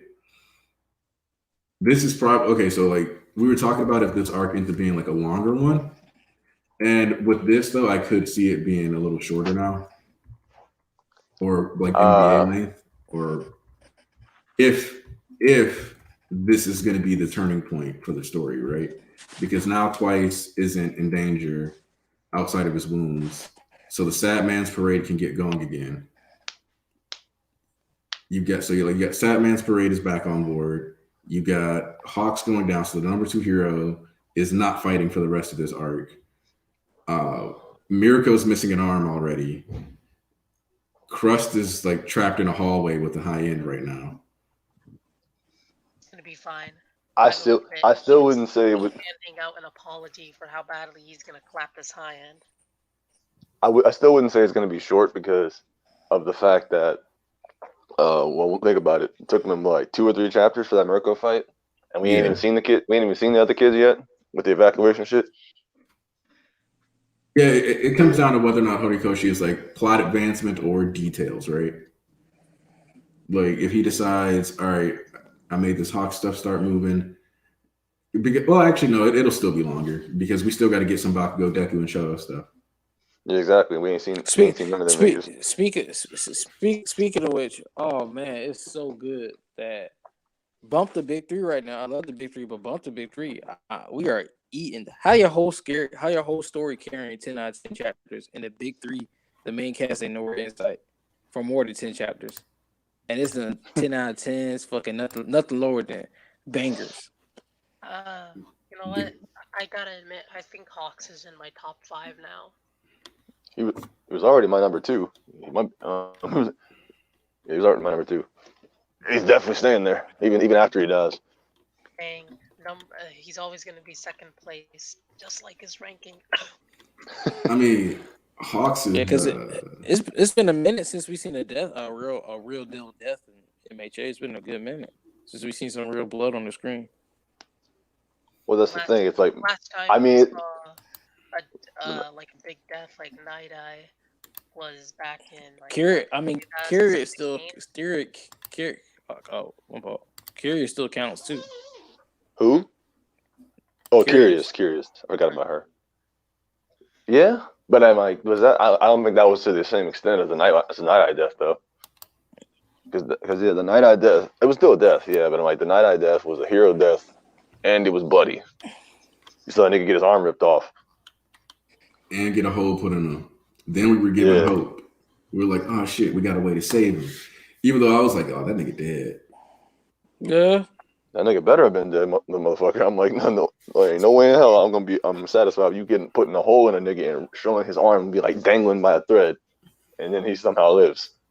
And that's like how I feel about this Hawk's wound. He just got his wings roasted and his face ignited. I feel like because the other thing is like, if we're being honest, Night-Eye could have died right in that basement. And it's not like it wouldn't have been justified. Oh yeah, it would have. It did just, but I mean, I know why they didn't. The drama. Yeah. Oh yeah, no. Like narratively, Hawk's dying in a hole, not literally in a hole, but like that's a dark I think that works perfectly. I think that works perfectly like that works the best with the narrative because of the fact that it just holds true to what they said. No matter what you've done, your life ain't gonna mean shit in the end. You probably are gonna end up. You're probably gonna in this shit alone, and we're gonna abandon you just like we said we would. Yep, like everything about like what was set up. The Public Safety Commission's honest. How much of just a terrible person they are. Entity, my bad. I mean, it's always appreciated when people are honest, at least. I mean, like the thing is, they're a bunch of fuck niggas, but I like that they know that they're a bunch of fuck niggas. Because I'm like, that shit is because they're terrible. They're the ones who are pushing for these child soldiers that they're having. Which is what, to the point where even some of these pro heroes themselves are saying this is some bullshit. I mean, they basically wanted. Aizawa basically called it best when he said they're gonna basically use child soldiers. Exactly. And like Aizawa definitely wasn't happy about it. I see. Any of the teachers are. Look how ashamed the Midnight is. Yeah, Midnight is over here saying like, I kind of feel ashamed because we kind of have to rely on y'all, even though we're supposed to be the ones teaching y'all. Now y'all working with us. And that's the thing is that like Midnight owning that, admitting like, yeah, no, this sucks, was actually an important moment because if she would have just been like, oh yeah, I don't see what the big deal is, we're just throwing your lives on the line, like. I feel like we also look at this kind of like in hindsight, but the Public Safety Commission was perfectly willing for Kyushu to happen. Like if Endeavor, wasn't such a god, like the high end could have legit made another Camino. Oh yeah, they directly stated that incident was comparable, even though they managed to not have anybody die that time. Yeah. Like the destructive scale. Well, in Camino, we had like freaking tons of off-screen death. Oh yeah, there was guaranteed off-screen death just because of the way All For One made his entrance. Also, the fact that there were actual civilians in those buildings, as we saw with the woman. Yeah. And Uwabumi when they were doing the cleanup and all that other stuff. So they definitely we've seen mass murder in this, and with the amount of destruction Shigaraki versus Redestro caused, I'm positive some people died in that too. Like shit. It was just that we saw him directly killed. We saw him directly killed some of these niggas. Wait, isn't Daika also known as a tragedy? Because that's like a big event that starts like the push for deregulation. Yes, Daika is like Kamino and Daika are like the two worst things that happen in modern times, effectively within the context of the narrative. And that's why. Last week when we were talking to Dustin, I think it was, or the week before that maybe, about how the Hero Society is already at a precarious position where they're kind of screwed, damned if you do, damned if you don't anyway, because they've had like 3 9/11s happen within 6 months of each other. Every arc Japan becomes more like Detroit. Very true. It's terrible. You can't say that. I mean, you can't hide facts. Yeah, I mean, it's rough out. It's rough out here. Oh shit! All right, cool. Like, I think next week, the question for me is: do you guys think we're getting the conclusion to these interactions, or do you think we're cutting away? I feel like we're gonna get the conclusion. That's some Oda shit that they cut away, and I like Oda, but that's gonna be that's one thing about Oda that annoys the fuck out of me, and I feel like that annoys the fuck out of me too. 90% of like the biggest fights in One Piece get like skipped or just an off-screen clash. You don't even get on-screen clashes sometimes. I mean, I know you're still hurt because Dabi vs. Gatan didn't happen, but I feel like this should make up for it. Also, I need Dabi to drop a named attack. It's like even like have, the whole purpose I feel like that attack basically saying I'm going to be using my quirk at a higher percentage. I would actually argue that the reason because when you use a named attack, that's the move used to specifically finish the fight. I actually is meant to kill. So well, here's the thing. I feel that they're not going to do that because that still kind of alludes to what the quirk is. Because honestly, if he is Toya, he should have health lane. I mean, he can probably use flash fire, but that would kill him. Well, that's the thing is that like looking at this panel, it looks kind of like a flash fire focused attack on his foot. Like it's drawn similarly to like how like the jet burner was done, but it's like from his boot. I think maybe Dabi got some modifications in this war, because seriously, man, if he was actually able to use all of his power, that'd be great. He ain't seem like he was struggling or nothing. And like being able to be efficient with his power is like what he really lacked, because he was just doing like these big ass attacks all the time. But if he's gotten like the pinpoint stuff down, then that actually means the Dabi as a combatant has gone up massively.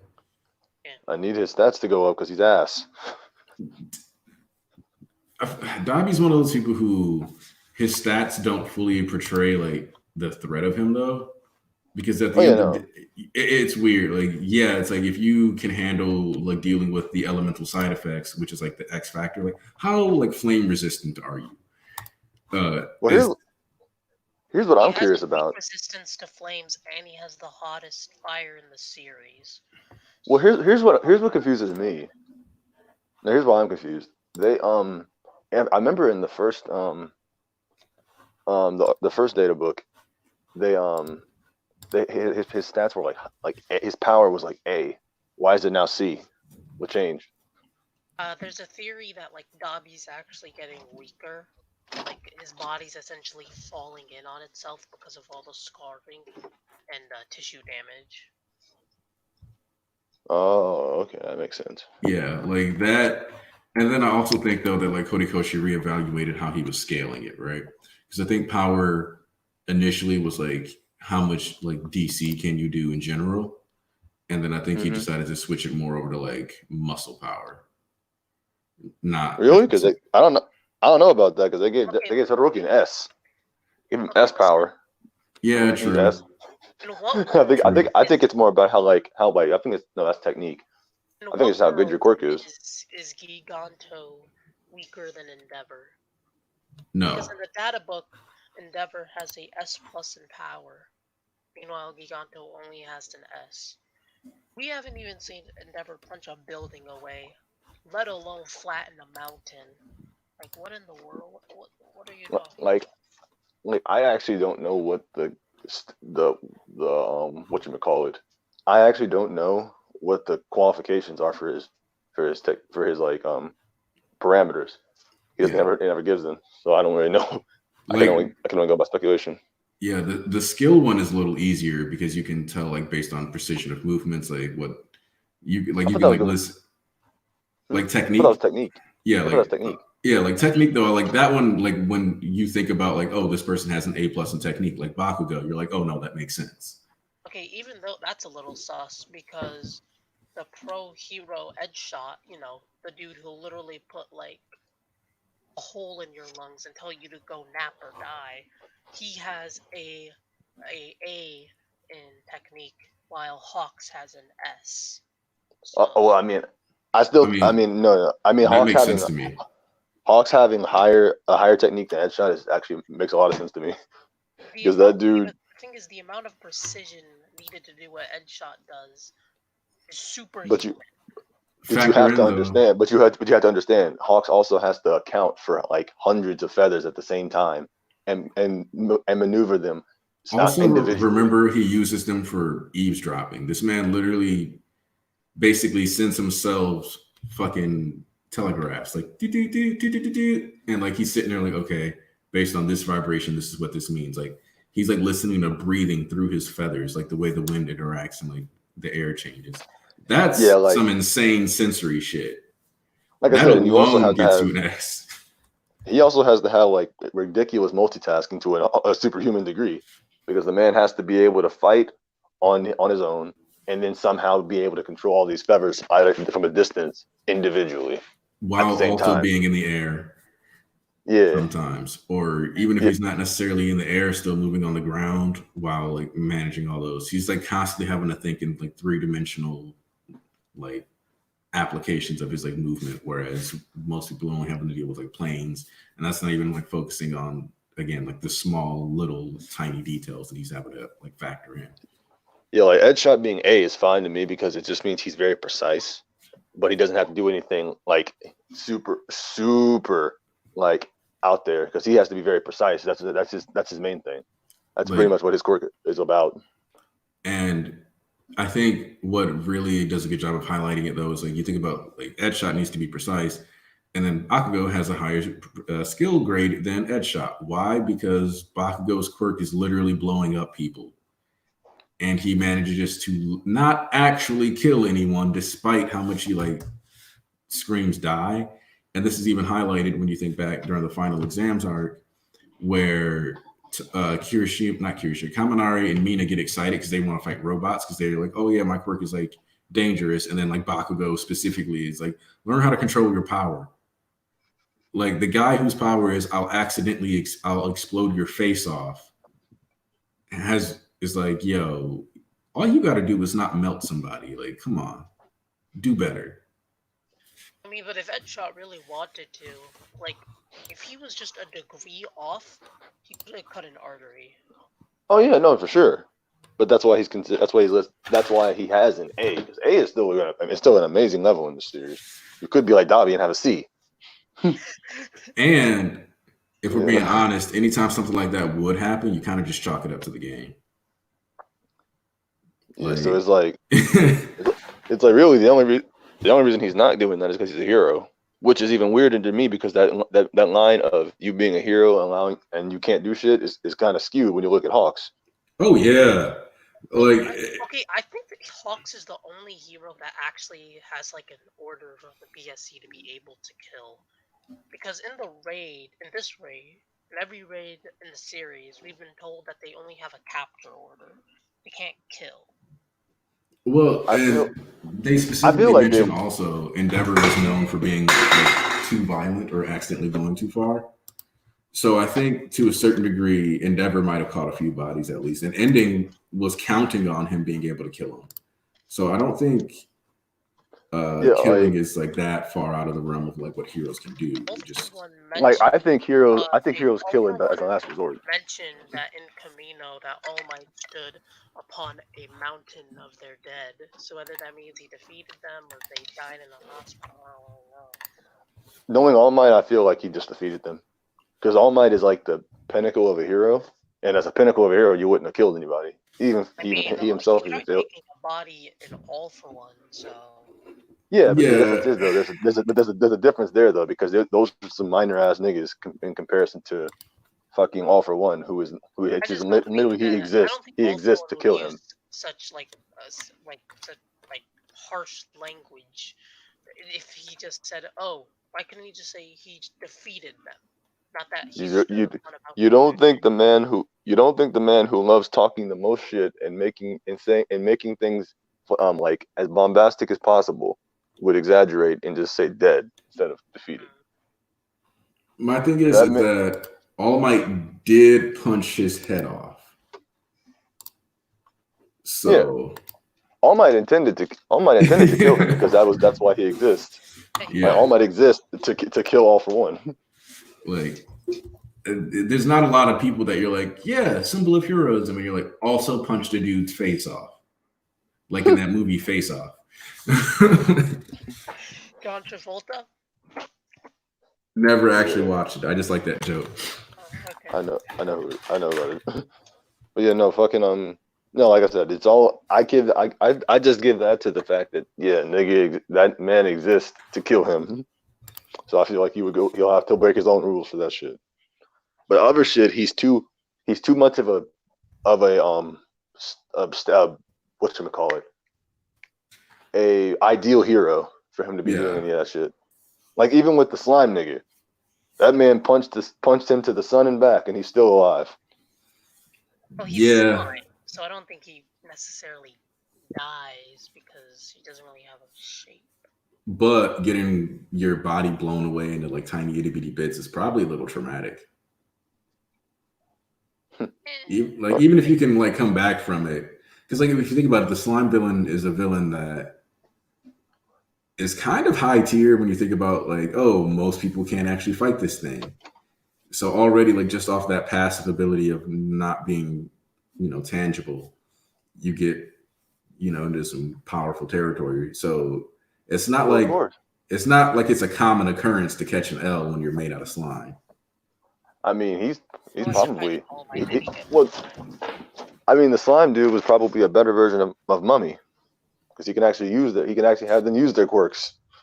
Yeah, like that's also something that I've always like taken a bit of stock in, though, is how he seemed to think Bakugo's quirk was so good that it was possibly like able to rival All Might, and that's something that I always think is something that Horikoshi was like trying to show us from the beginning, that if you think about it, like Bakugo said in the like a couple chapters back, where he's like, you're going to be spending time learning how to float. I can already do that with my explosions. Quirk functions are more important than necessarily like the amount of unique abilities. It's the application of them. And so the idea that Bakugo might not ever end up like ridiculously, hilariously far behind doesn't seem that insane to me, just because of how flexible explosion really is as a power. Same with what like Shoto's got going on.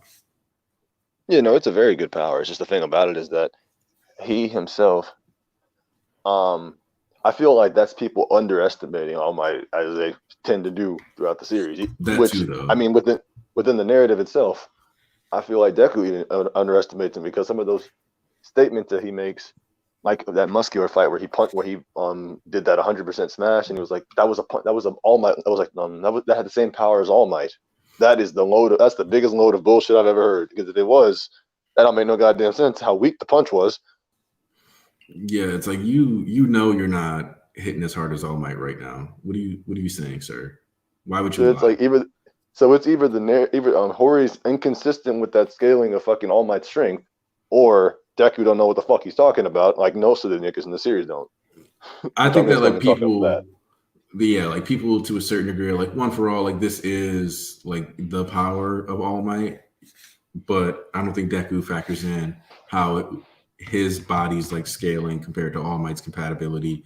Even though One for All, in my opinion, is so disruptive and dangerous to Deku because it's a post-singularity quirk, which tracks with what we know about like quirk singularity. Like Dabi's quirk is a post-singularity quirk. It hurts his body. It's extremely powerful, but it's gone past that point of singularity. It now is like too much for his body to handle. Adaptations that are made to your quirk are basically singularity, because your regular body can't naturally tolerate it. Like, it has to specifically mutate to handle it. Well, look at Bakugo. Yeah, I mean, it's kind of true. Bakugo has that too, because Bakugo, if his body wasn't like more sturdy because of his quirk, I think it would be breaking his arm every time he used it. Exactly, and that's why I always say that people will like try to power scale characters based on like Newton's third laws, and it's like there's a lot that proves we can't really do that for most series. But MHA is actually one of those series that you can apply that. So if you see Bakugo use like an explosion that could blow up a building, that means his shoulder, arm, like all that, if he doesn't break them, he can handle that much kinetic force. So it's kind of like one of those things like you gotta also things that don't show up that are important to remember is that Bakugo even has it's specified very like heavily calloused palms from doing all the explosions and stuff. So people's bodies are all changed slightly. The thing that makes singularity like is like the power level versus what it does to your body. Like I think there's at singularity and then there's post singularity. It's like how I like to look at it. Like at singularity is like Bakugo's quirk. It's like a peak quirk. It's got ridiculously high potential. It doesn't like inherently come with detrimental like drawbacks. Boom. And it's like specifically because the first user says we've gone past the point of singularity. I always think of it as once you start getting like those really high class quirks that also fuck you up, you've gone past singularity. That's why like One for All is now like fucking Deku's body up. That's part of why like All Might could just use it. Is that the nature of the quirk itself, because of where it is now, is much more dangerous than it was when All Might ever had it. But the way it's manifesting is different. And I think some of that energy that like Deku's not getting to put into those punches is the energy that's like technically focused on awakening the other quirks now. I was actually wondering this. People have been talking. Do you think that All Might was the only one that didn't have to worry about it? Didn't have to worry about learning how to use it, and he could just use it from the start. Was everybody like that? I think yes. I actually think everybody else could because everybody already had a quirk, so I think they already had like enhanced physiology just from training like that. But two, it was weaker everyone before All Might, and it only gets weaker the further back we go. And so I think that getting it might have like taken some use because you're like, oh, like instead of jumping like 30 feet, I can now jump like 100 feet if you're like user number 3, right? So like you have like an adjustment period, but you're not like punching out. Oh, okay, hold on. You're not like punching out the storm and stuff. I got a phone call. Hold on. This is random.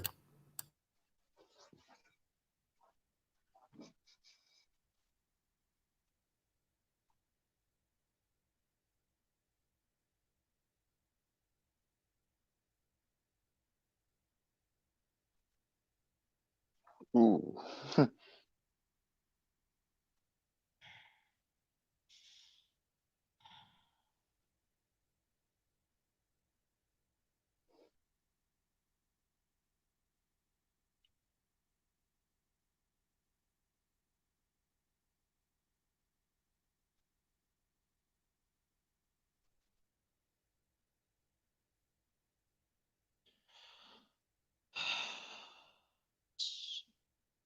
So do you think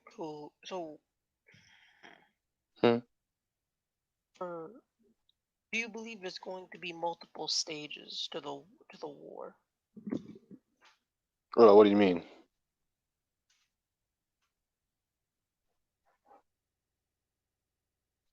Hello?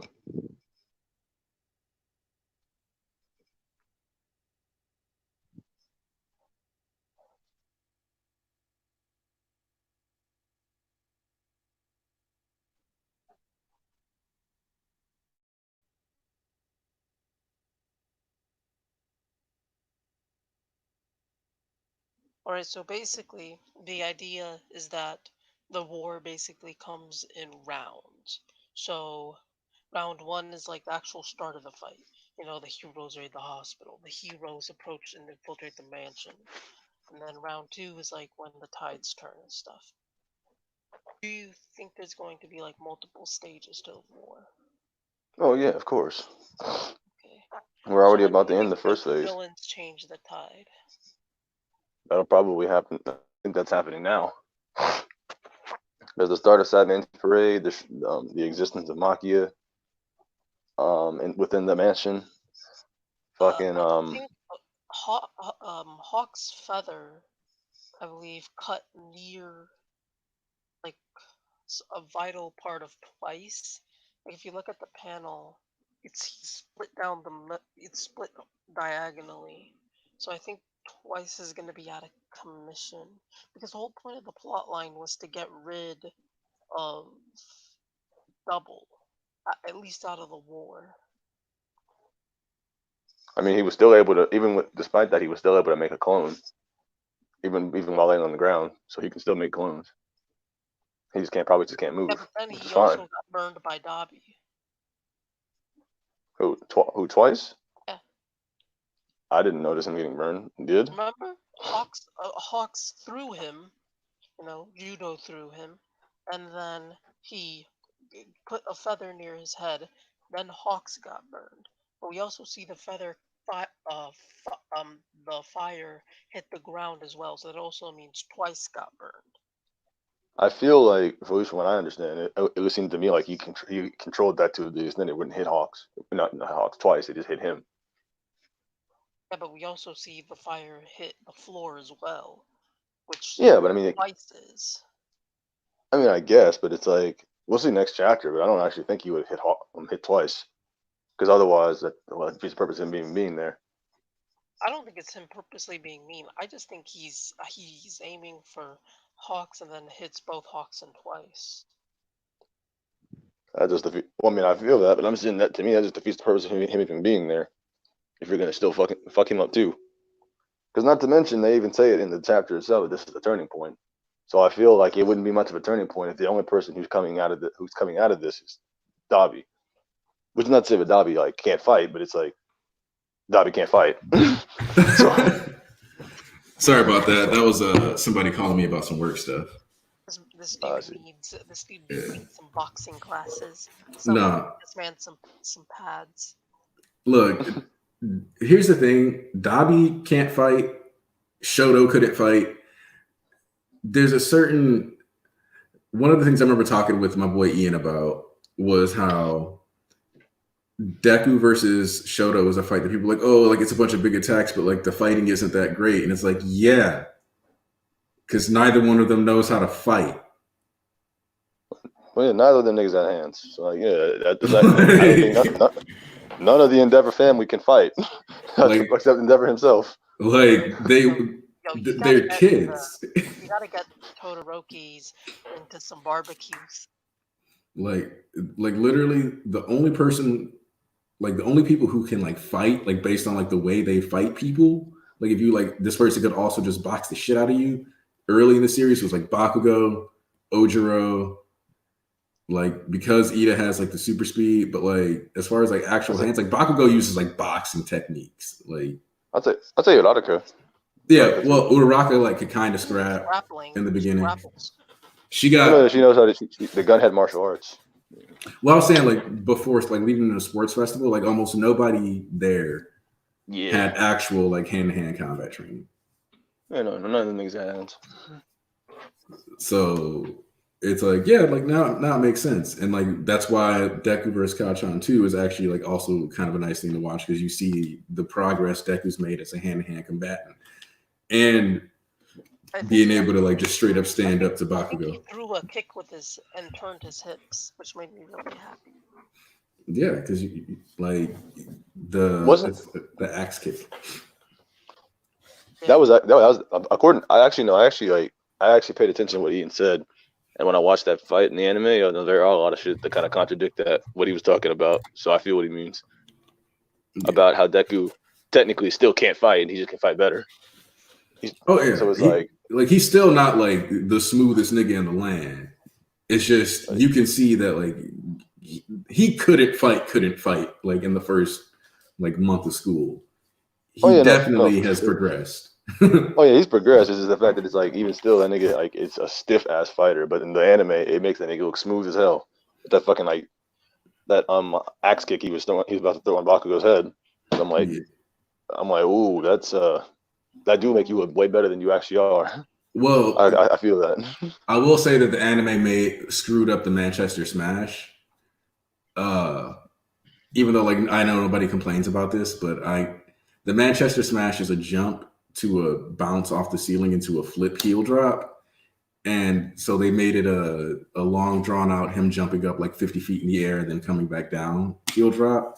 And it's like, well, of course he missed because of like how slow he was moving. Like the thing that made it overall impressive was like they were supposed to be like in a more confined environment. And it was like a real quick, like, nah, nigga, like you fast, but I still know what to do. So like they kind of took that The impact away. thing with Deku was that he's really telegraphed, and there's one thing I don't really like about the anime. It basically just exaggerates the character's strength too much to where it like almost distracts you. Because in the manga, like it's shown very clearly that Deku is very stiff as a fighter. He's very Mhm. telegraphed. Meanwhile, in the anime, he's all buttery smooth with that. Yeah, That that's what I was getting. animation. That's what Ian was getting at. Yeah. All Like right. that boy is a very stiff fighter, very obvious until not anymore, but he used to be. Yeah, like now he's actually a good fighter. Like what he's the type of fighter he is now is it should have him doing stuff he was doing in that fight, but he couldn't do that before. And that it was like a downside though. Thinking about like What? that as a fighter, because I took two of my friends to go see the My Hero movie, and like a part of me is like disappointed in that because they got like Air Force spoiled for them because of like he's already got the gloves and he's just like casually doing it. Yeah. But like, also the gentle fight in the anime isn't as good as the manga. Well, I mean, I feel like the first half is, and I feel the second half is. Yeah. Because the first half is more emotional anyway. And the problem is, and we talked about this in the last stream, the anime's problem is when Hori throws in all these like flashback panels, they have to actually show the fucking scene because they don't have no choice. Yeah. Because you can't just do no still image. So it draws the scene out like a fuck ton because you have to show the whole scene. Yeah, that's so I can't even fault Bones on that. I can't even fault Bones on that one. It's one of those ones that like it was drawn and done very well for the manga format. It just didn't translate as well to the anime. But, it's just like, you're damned if you do it, if you don't, because you don't have those flashbacks. The scene don't mean as much.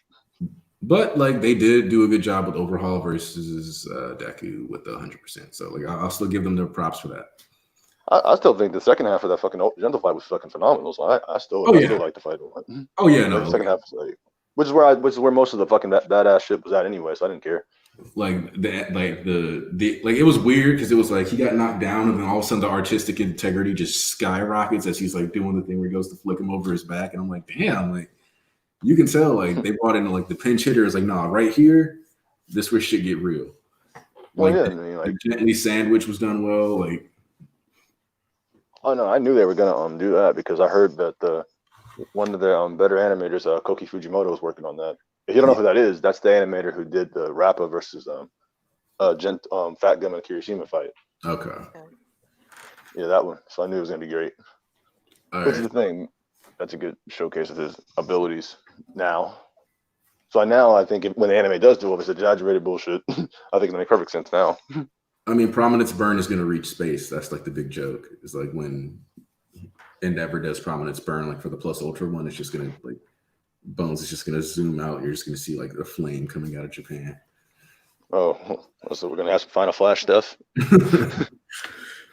All right, I'm gonna shut down the stream because I gotta start doing some other stuff around the house.